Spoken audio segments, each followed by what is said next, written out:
Good afternoon.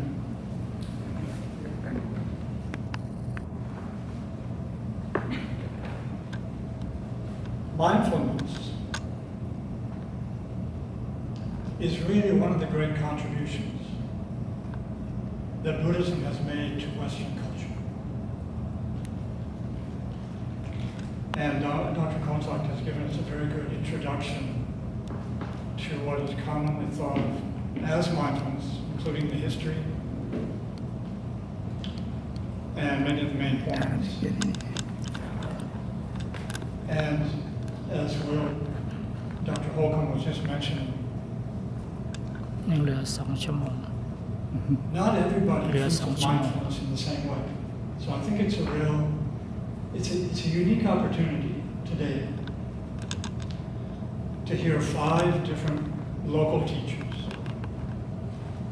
speak about mindfulness as they think of it and have experienced it themselves. And this is a wonderful opportunity. So when I was thinking about what could I offer from my own experience, I thought to speak a little bit about monastic life. As well mentioned, I spent many years in a Japanese monastery. And a monastery is a place that's designed to be mindful, to cultivate mindfulness. It's one thing to hear a lecture about it.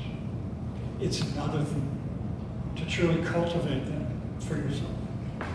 And while most of you are not monastics, I see a few of you are monastics, so I'm preaching to the choir over here. But is there something we can learn about our own life from monastic experience? The monastery where I lived, if you came in the entrance to one of the first buildings called the Chikido, that was the room where the monks ate. At the far end of at the hall, there was a large piece of paper up on the wall. I'm guessing, as I think back, it was 3 to 4 feet wide, 12 to 15 feet long. And on this piece of paper, written in old Japanese, were the rules of the monastery. These were the rules that people who were visiting the monastery were expected to follow. And the very first rule was that the mind that seeks liberation is of utmost importance. So in the monastery, there was no mention of being mindful. That's taken for granted. In fact, in Japanese, there is no word for mindfulness. I mean, we can come up with synonyms and so on, but it's just expected that in the monastery, people are going to make that effort to be mindful. So, way-seeking mind, the mind that seeks liberation. That's number 1. Secondly, you must follow the teachings of Dogen Zenji and Keizan Zenji, the true founders of our school of Buddhism, the Soto sect. Next, you must follow your seniors, the master, the seniors. Do what you're told to do.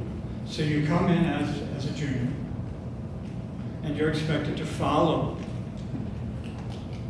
what you're told to do. I mean, that's just one of the rules, right? And there's no time to go through all of these rules, but I want to mention 3 or 4 metaphors that I think are interesting, that are part of these rules. The first is, everybody's expected to be harmonious with each other. Harmonious. And the metaphor that's given, like milk mixed with water. So I think we've all had that experience of putting milk in water, and right away it diffuses, right? That water becomes cloudy. It's not like putting oil in water, where oil would rise right to the top. If you put milk into water very quickly, that water diffuses throughout the liquid.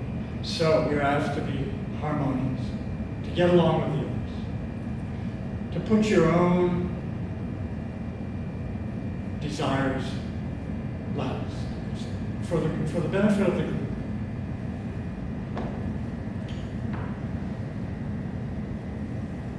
Treat every grain of rice as if it were Mount Sumeru.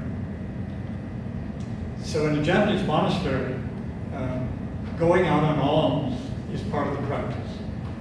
And in contrast with Thailand, where the monks go out to get their food every day, in Japan it's more common, rather than receiving cooked food, to receive dry rice or coins. So all of the rice, not all, but a lot of the rice that we eat in the monastery was received from donors. And so in the rules it says, treat every single grain of rice as if it were Mount Sumeru. Mount Sumeru being the very center of the Buddhist universe. The very most important part, the mountain. So don't waste rice. Don't waste food. Don't waste food. And let's see what else. Treat all of the items that belong to the temple as if they were your own idols. So every time you're asked to work with the tools, or if you're in the kitchen preparing food, or if you're doing part of the ceremonies, all of the possessions, treat them as if they were your own idols. Of course, we do everything to protect our eyes. Our eyesight is probably our most important sense function. And this is a reminder to myself that when I'm out there trimming grass with a weed whacker, that I should wear protective glasses, right? It's very easy for some kind of stone or something, small stone, to come and hit you in the eyes. So, I think these are all interesting metaphors of being mindful, without saying, be mindful.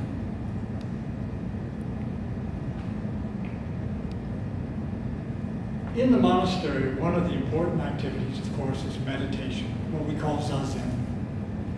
That literally means sitting zen. In the monastery where I lived, we had 6.5 week-long retreats called sesshin. So during these week-long sesshin, we sat lots of zazen, 11, 12, 13, 14, 15 periods, typically 40 minutes long, of zazen a day. But outside of those retreats, oftentimes we only sat one period of zazen a day.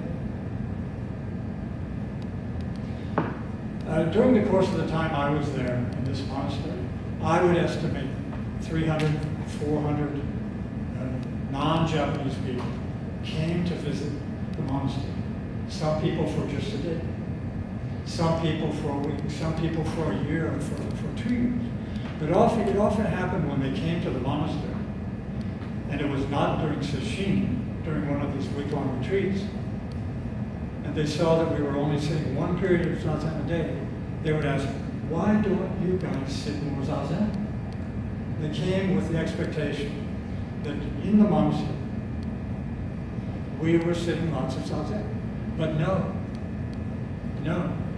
One period of zazen. People were encouraged to sit on their free time, but in terms of the formal zazen, that was one period of zazen a day. The other times, we were working, or we were performing ritual, ceremonial ritual, or we were training to do the ritual. So we had to tell these people, why don't you do more zazen? That our whole life was zazen. All of the other activities, picking weeds in the garden, sweeping weeds and leaves in the garden, chopping wood, carrying wood, preparing the bath, working in the kitchen, all of those activities as well are zazen. Because the important principle there is that in zazen, it's to eliminate that sense of separation between me and the activity. In other words, to be one with the activity.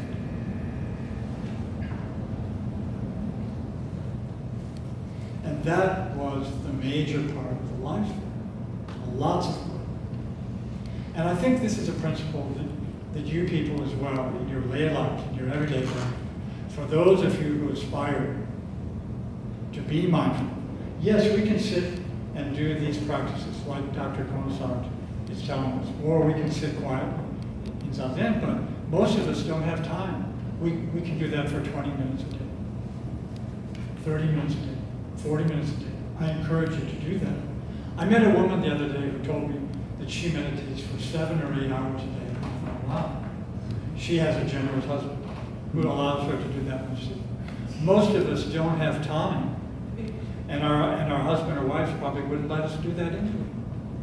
Most of the time we're busy around the house, or we're at work, or we're driving, or we're interacting with people, our children, or grandchildren, or friends.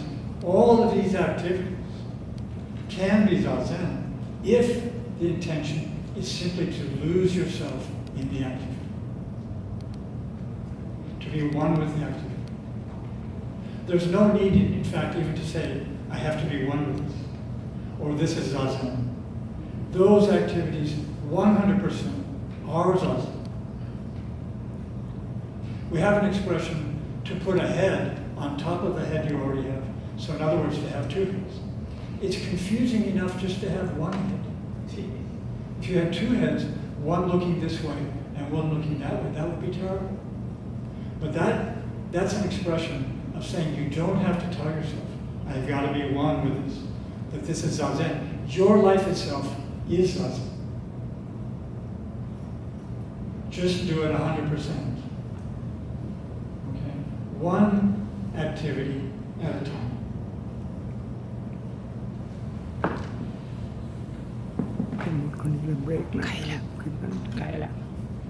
The most famous teaching of Dogen Zenji, the great founder of our school, is that to study the way of Buddha is to study the self. To study the self is to forget the self. To forget the self is to be enlightened by all things. This is really the important part of our practice. In other words, to study the true self. The true self, we have an expression in Zen, the self before your parents were born. The self before your parents were born. That is a reference to the moment now. And I'd like to speak about a short Japanese poem. And those of you who have heard me speak before, possibly have heard me speak about this poem. It's a short poem, 4 lines, kind of like a haiku. In in English, with 4 lines. This very moment. Second line, just think of only this. Third line, the past cannot return. The future cannot be known. And Dr. Konosart was speaking about some of these elements of this poem earlier. But an important thing to remember is that human beings, like us, all of us, we can only think either of the past or the future. It is impossible to think of the moment now. Not even the Buddha, at least from the Zen tradition.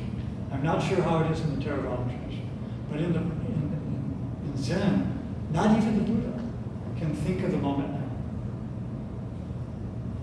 And that's because whatever we understand or don't understand, or maybe we half understand and half don't understand, whatever we perceive is already past. It's already past. We can think about the past. You can remember what time you got up this morning, what you had for breakfast, all of the things you did before you came here this afternoon.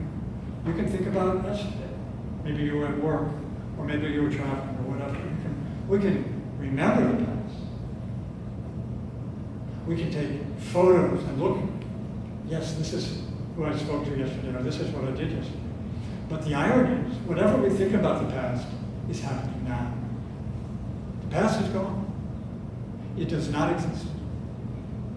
And yet, it's very easy for human beings to become obsessed about something that happened in the past. Somebody said something to me, or somebody didn't say something to me. Or we can build and build on this. And for some people, it's extremely difficult, if not impossible, to let go of something that happened in the past. But Zen practice is to cut off the past. It's not to say we can't reflect on the past. If we realize we have to make a change, we can make that aspirate, that vow to change. We can do that by reflecting on the past. But it's not possible to hold on to the past or to change the past.